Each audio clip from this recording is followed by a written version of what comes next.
so let's see what our next question is here. All right, if a client is experiencing urinary or fecal incontinence during exercise only, saying in higher impact exercise or heavier lifting, what would you recommend the trainer does in that circumstance? Okay, so obviously, if it's too much, if the load is too much, then back off of the load. Go try the exercise without load and see if they can do it without urinary or fecal incontinence. If they can, then that's great. Then we assess, okay, how much load can she do before she leaves? Because if that's happening, then it's just a matter of fatigue. It's just that the muscles aren't strong enough, right? So we can build it up. So you still want to do the exercises, but just either remove the load or minimize the load. And always, especially for people who have pelvic floor weakness or anal sphincter weakness, always pre-activate the muscles, pre-activate the pelvic floor. So, we're often taught to do the hard part of the exercise, so the exertion part on exhale, right? So, like, let's say she's doing a squat. If she sits back into a squat and then she comes out of the squat, the exertion is coming out of the squat, right? So we come out of the squat on exhale and we pre-activate the pelvic floor just before we come out of the squat. Okay, so we inhale to lower, then squeeze and lift the pelvic floor, and exhale as we come up, right? So if you're just pre-activating the muscle, that's enough to kind of stimulate them over time to start to come on automatically in that functional movement, okay? Because eventually we do want these muscles to come on automatically, right? But sometimes they just need a little bit of help, and so we help them along in the beginning. Does that make sense? Yeah, absolutely. And how do you know when you're good to stop pre-activating? How do you know? Okay.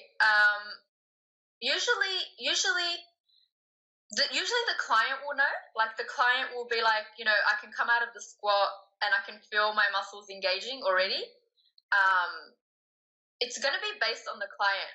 And, eventually these muscles are supposed to work, right? They're supposed to work on their own. In some cases, though, if people aren't pre-activating them, if they're not constantly pre-activating them, then the muscles can switch off again. Okay, so it's very hard to give a general sort of rule. It is really dependent client to client. But very often, it could be 3 months, could be 6 months. Just ask the client, really. I have seen in my clients, the ones that I don't get them to pre-activate their pelvic floor after about maybe 6 months, they're okay. Their muscles come on, they're engaging, their diaphragm's working. I guess you can tell from the diaphragm. If the diaphragm's engaging well, the pelvic floor probably is too. Cool. I like that. Okay, excellent. So moving on, pain during sex is a common complaint postpartum.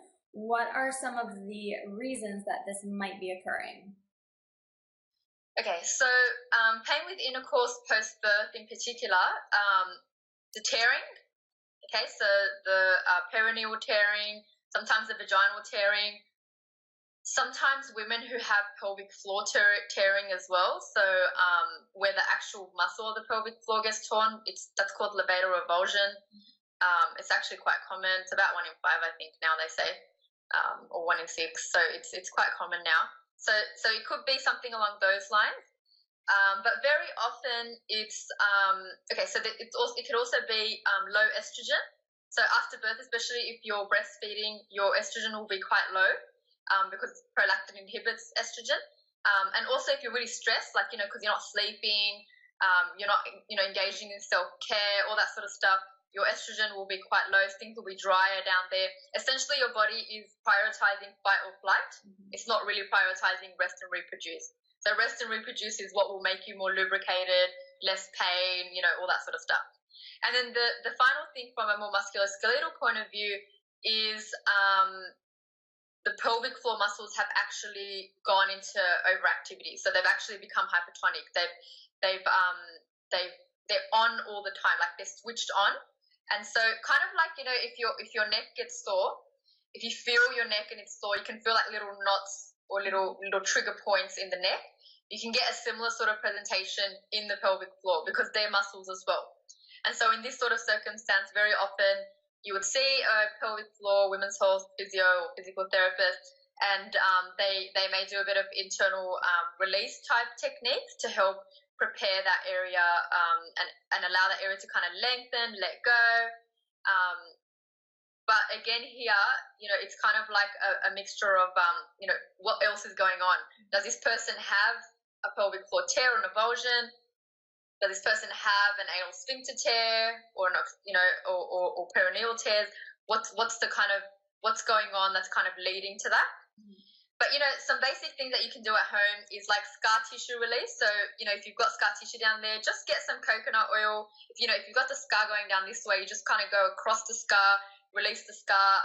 Very often the scar itself can be the reason why you're having pain with intercourse. So just releasing the scar.